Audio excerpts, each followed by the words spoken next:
If you want to experience absolutely everything the world of cars and racing has to offer, all from the comfort of your own home, you're going to have to buy a lot of games. Like, a ton of games. And even then, you're still going to be missing out on more niche experiences that just haven't really been made into a game yet. But thankfully, there is a solution for this problem, as you only need to buy just one game to experience absolutely everything the world of cars has to offer.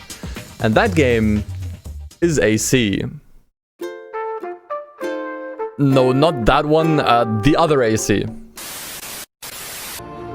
No, not that one either. I mean the one with vehicles in it.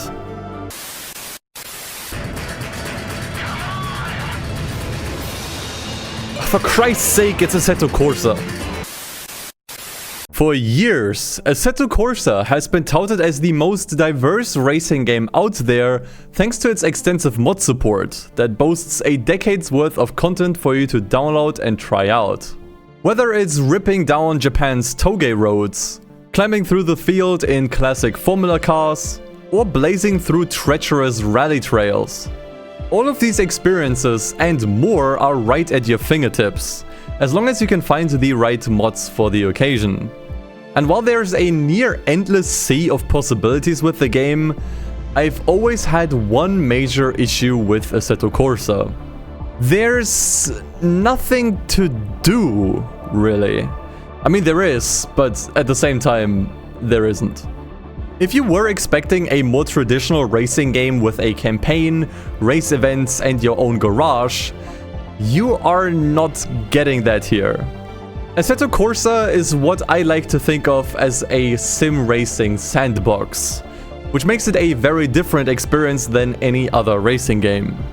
For one, it's not exactly meant to be played casually on the couch with a controller in hand.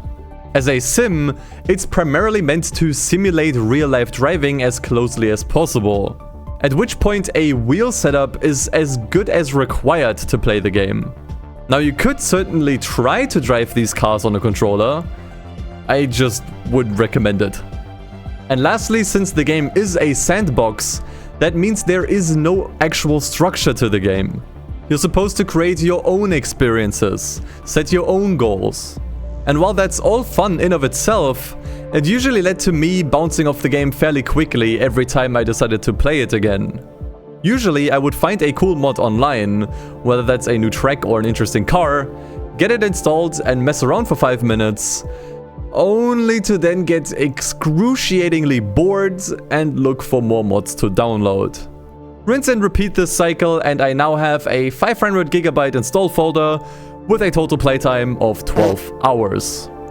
But this is Assetto Corsa we're talking about, arguably the most modular racing game out there. It seems like truly anything is possible with this game, so could I maybe shape this game into the exact kind of experience that I've been wanting for so long? One that covers all facets of racing with countless of cars to try out across many different tracks and locations from all around the world, all combined into one major campaign mode that I can also play comfortably on a controller. Well, after many weeks of research, setup, and even making a mod of my own, this is what I put together.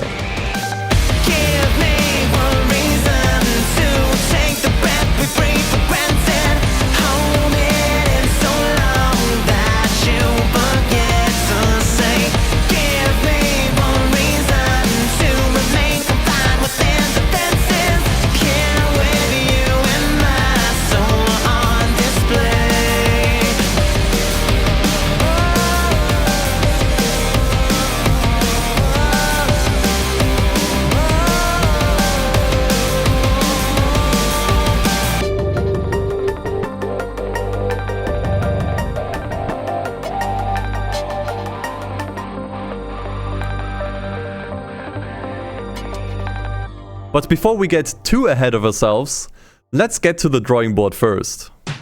So while there's nothing inherently wrong with Assetto Corsa on a base level, we do need to change and add a few things in order to turn this into the exact kind of game I'm looking for. But what does that mean exactly? In simple terms, I want a game that covers as much car and racing content as possible while still playing like a traditional console racing game. This means that we first, obviously, need to add more content to the game. Thankfully, there are hundreds upon thousands of free mods out there for us to use, so this one should be the least of our issues. But what's honestly more important to me is this next point, and that is to provide variety. I don't want to just add 1,000 different race cars, but also various road cars from all kinds of eras and countries. I also want to add as many different tracks as I can. But not just official ones, but also city circuits, fantasy tracks, or anything else that stands out from your average racing game. I also want to find a way to add different event types to the game, so we're not just doing basic racing, but also stuff like drifting competitions or toge battles. And all of this content that we're going to add needs to be interconnected somehow. I don't want to just set up random races in a basic menu. I want a full-fledged career mode that takes advantage of all the content that we're going to add here. That means we're going to need events, a currency system, several car dealers, anything that makes this feel like a more complete experience. Something that really makes Assetto Corsa feel like an actual game instead of a sandbox. And speaking of game, I want to gamify Assetto Corsa as much as possible without sacrificing the more realistic nature of the game.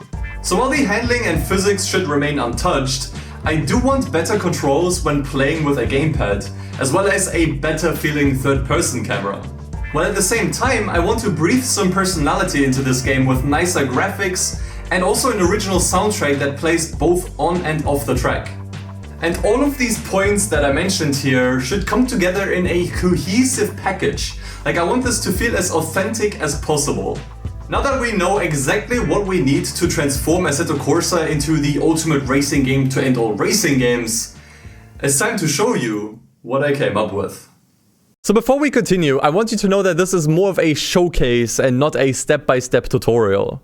In the description, you can find everything that I used to put this experience together, along with very helpful video tutorials if you want to set this up yourself. But first, we need to start with the basics. And as with anything regarding Assetto Corsa, getting Content Manager and the custom shaders patch setup is the vital first step. There's way too much to get into specifics on what exactly it all does, so I'm just gonna scroll the main features across the screen for a moment. Next up, I gave the game a full makeover with one of the most extensive mods you could possibly add to the game. Pure is a mod that fully converts the weather system of the game, not only allowing rain and snow to appear during races, but also expands the time of day to make races during the night possible.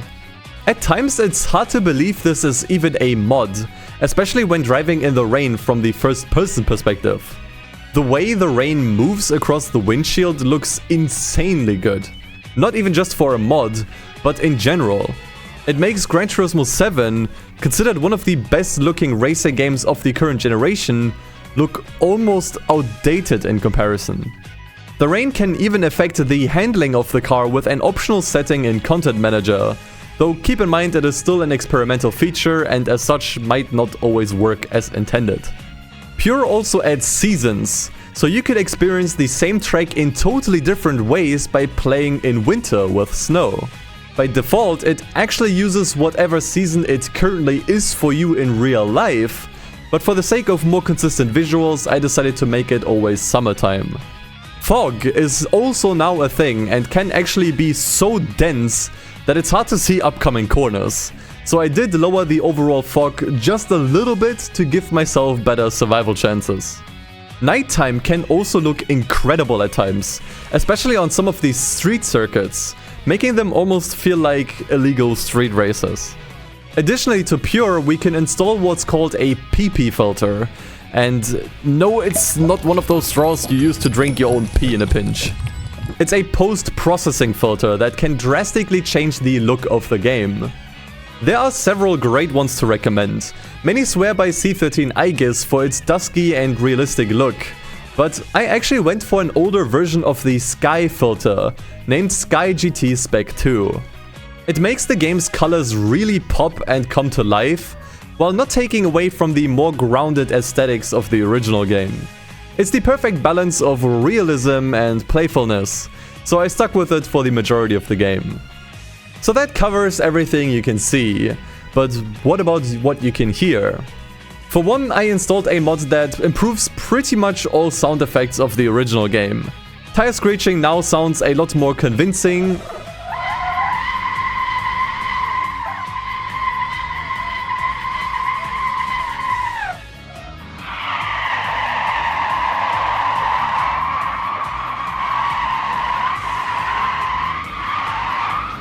and collisions feel a lot more punchy.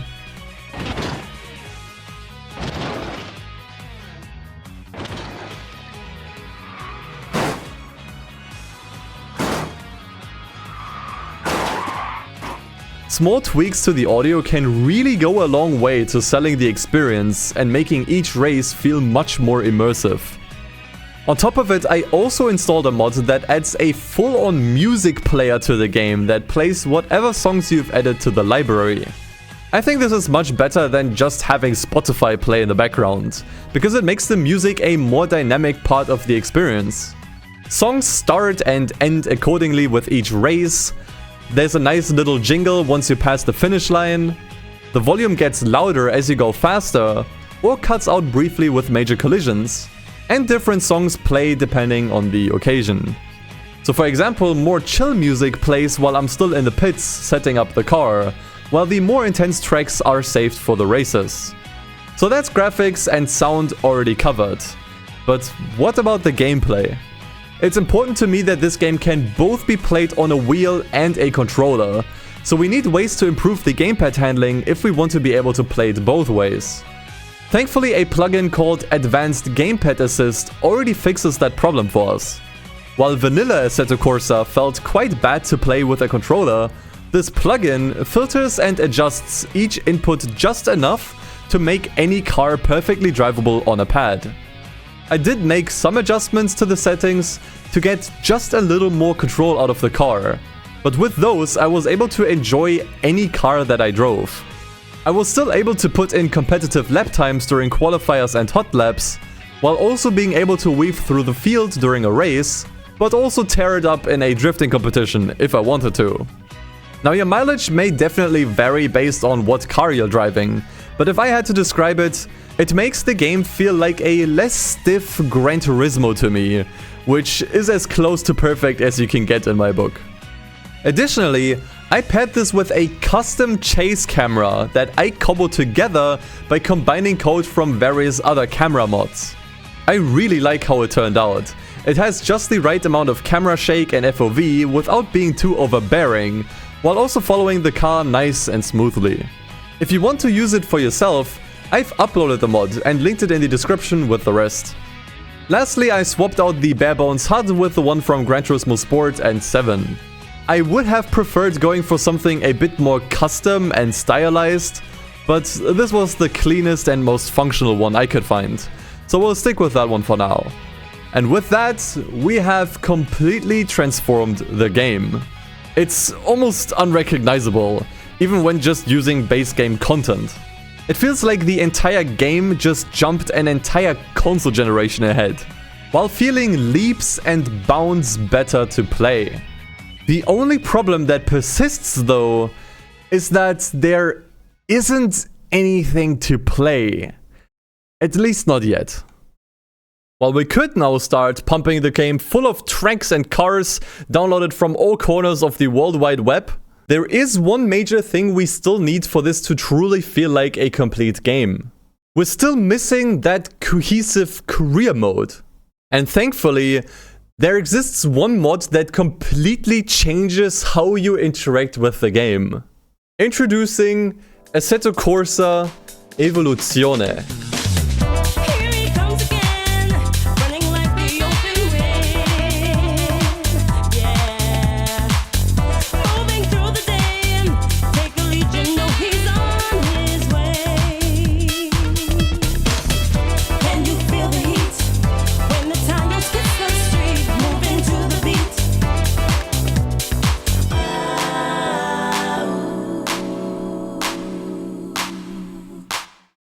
This here is the biggest game changer I have ever seen for this game. It doesn't just add a new Gran Turismo-esque career mode to the game, but also randomized races that refresh regularly, a history mode where you can relive pivotal moments in racing, a classic arcade mode, and even what I think might be the very first racing game roguelike. And all of that is just scratching the surface. Evoluzione is the reason why my playtime in this game has suddenly shot up to over 100 hours, and counting. It finally gives me something to do, events to complete, cars to buy and collect, money to earn, and once I'm done with all of it, I can reset my progress and do it all over again with completely new and fresh sets of races. It's what makes Assetto Corsa a full-fledged, cohesive racing game, with so much content that never stops giving. The creator of Evoluzione is even working on a completely separate thing called Assetto Corsa Universe, which seems to emulate a more manager-style career mode. But I fear if I get into that now, I may never leave my PC again, so we'll mainly focus on Evoluzione for now. There's a lot to get into here, but let's start from the beginning. Before you get started, there is a list of car and track mods that are required in order to play everything Evoluzione has to offer. But any car or track that you add additionally will also be usable in some way, shape or form. And so I went on a mod safari, gathering all the best and most interesting cars and tracks. After spending an entire day browsing, downloading and installing mods, you might wonder how much stuff I ended up with. Well, in terms of car count, we're looking at 1,205 cars as of the making of this video. I tried to cover as much ground as possible, so everything from low-budget economy cars to high-end race cars is present here. Oh, and of course I couldn't help myself from downloading a meme mod or two. You don't understand, this is peak racing right here. And as for tracks, I found 173 that I liked, or at least wanted to see throughout my playthrough. That's just the locations, by the way, not counting individual track layouts.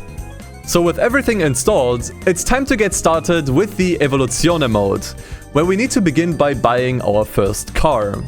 Depending on how many cars you installed, there's a near endless sea of budget cars to buy.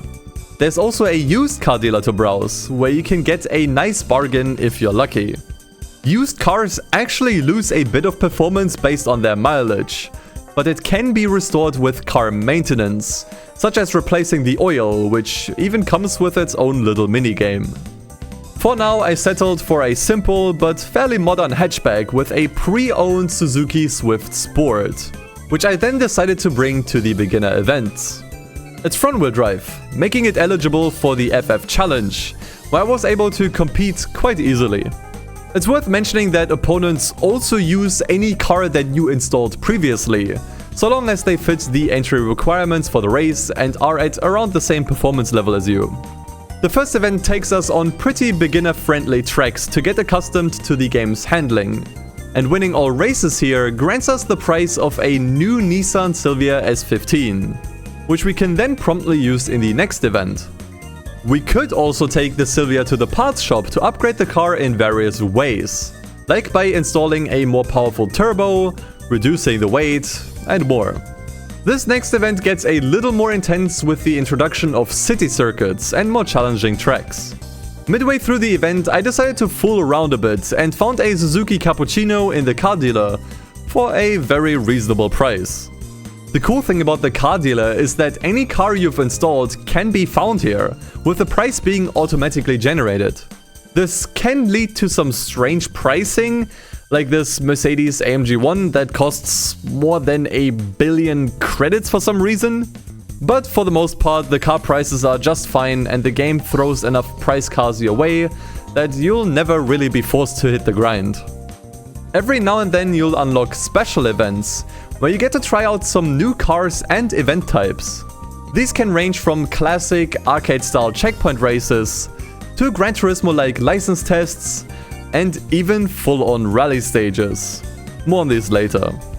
And speaking of Gran Turismo, if you want a change of scenery in between races, you can also choose between various themes for the overworld, such as one in the style of Gran Turismo 2, even coming with the original sound effects. While we're here, you can also adjust various settings that affect the races themselves, such as increasing the length of the races, adding practice and qualifying sessions, and increasing the difficulty of the opponents if you found them too easy. If you need a break from the main events of the career, you can try out some of the daily events that rotate frequently based on your current time of day. Each of these races are fully randomized, taking advantage of any car and track you have downloaded previously. The first of these is a simple one-make race that updates all the time, providing you with the car. These are great for trying out new cars and tracks, so I'd recommend checking these out frequently. The second event in the lineup is a race based on whichever car you're currently using, and perfect for if you want to get more mileage out of certain cars in your garage. The third event is a pooled race, once again providing you with a random car, but pitting you against all kinds of cars from a similar performance group. Further in the list, you can find a randomized rally event, probably my favorite out of the bunch. Unlike the regular races, these have you drive across a stage as quickly as possible, with a co-driver calling out upcoming turns, just like in a real rally stage. Since rally was never meant to be an actual part of the game, it can be a little more funky than expected. Many objects on the roads don't have collision and just have you phase through them. However, aside from that, I was surprised how well this works for the most part. Some of these stages can even get quite intense, with spectators standing dangerously close to the track. You can even drive up the entirety of the Pikes Peak hill climb, which has become quite rare to see in any racing game. Handling-wise, the rally cars definitely don't feel as tight as in a dirt rally, for example, but they get close enough to where I'd say I definitely enjoyed them as a nice change of pace. The last two events in the daily section are for Grand Prix and endurance races, essentially long hauls, mostly utilizing various race cars. Once you've completed any of the races here, you'll have to wait a certain amount until the next one appears, with the exact time until the next refresh being shown on the event card.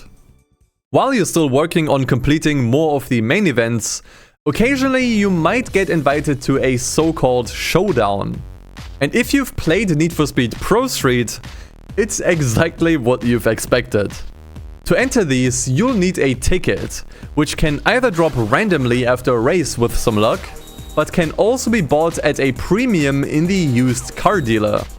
In fact, if you decide to click around a bit, you may stumble on this page with a YouTube video.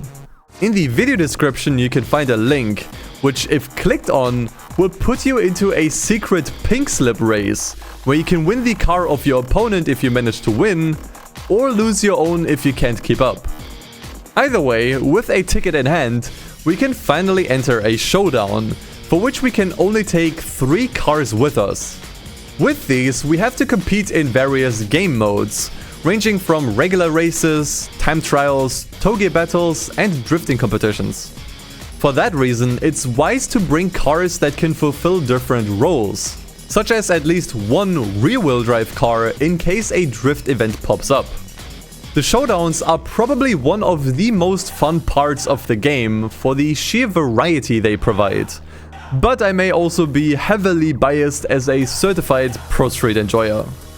And if you were wondering if the infamous, dangerous, ball sweat inducing speed events also make a return, oh yes, they definitely do. And trust me, they're even more dangerous with Assetto Corsa's more realistic physics. You know what's even more terrifying than Nevada? Try Nevada at night, then you know what a true panic attack feels like. Win all of the races in a showdown and you get to pick between 1 out of 3 rewards. These can either be cash, XP, or even a new ride. This should give you a rough overview over how the Evoluzione mode works. Buy cars, finish events, earn money, buy more cars, rinse and repeat. Truthfully, it doesn't exactly reinvent the wheel, but it does all that it needs to do. Give you something to do, make you feel like you're making progress. Like cars aren't just all at your fingertips ready to be used and then quickly discarded, but feel earned and valuable. Challenge you by having you compete in events with entry restrictions that reward you by overcoming said challenges. Provide you with enough variety in cars, tracks and game modes to keep you hooked, to always have one more race to do. It's what really brings this entire thing together in one neat package and gives a purpose to all of the mods we have installed. And we're not even done here, because this is only one out of 3 career modes that Evoluzione offers. If you want to take a break from the main career mode, you can switch to the history mode at any time. As the name suggests, this one takes you on a journey through the history of motorsport, giving you a vertical slice of various different facets of racing. You'll play through pivotal moments by reliving special occasions in the sport, going all the way back to what many consider to be the very first motor race ever conducted. Starting in the early 20th century, you can play through the beginnings of all major forms of motorsport we know today. The first ever oval race, the first ever 24 hours of Le Mans. I really cannot come up with any other racing game that spans so far back in history. And the best thing about it is that you could actually learn about these moments, as they're attached with little descriptions providing important backgrounds to the races, as well as videos that show real footage from these events. In the races themselves, you get to take the place of famous drivers such as Senna, McRae or Earnhardt and relive their most iconic moments. All of the other opponents have also been named after the real drivers in these races, each driving the exact car they used to drive back then as well. It is basically Gran Turismo 7's cafe menu books, but way more interesting and better put together. And most importantly, it's just a side mode, yet still contains so much depth and variety that you could easily download Evoluzione just for this. And with that, we are still not done. There's also an arcade mode, which, as the name suggests, exists for those who don't want any of that extra nonsense and just want simple racing.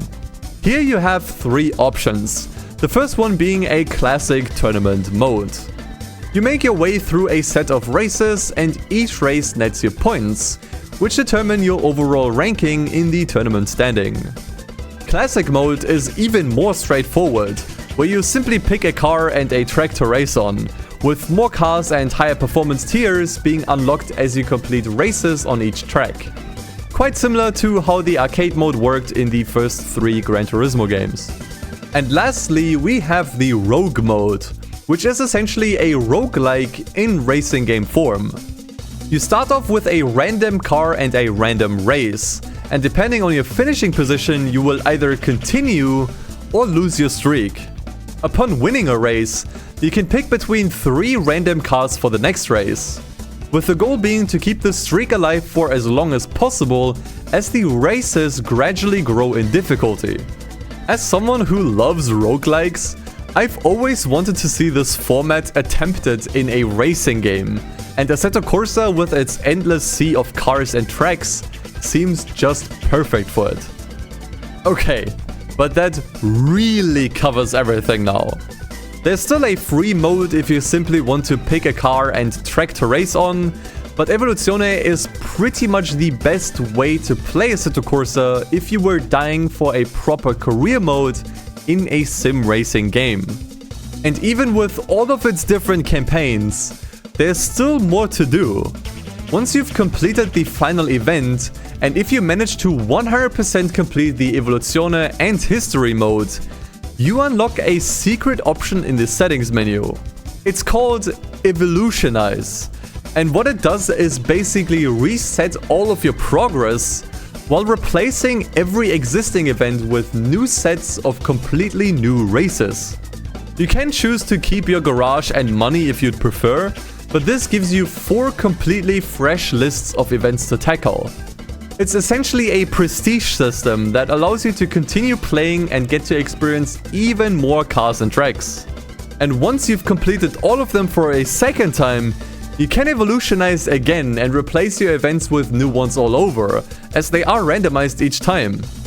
Couple this with the ever-refreshing daily races, as well as the fact that there is no real limit to how many cars and tracks you can add to the game, and it turns Assetto Corsa into a racing game that just keeps giving.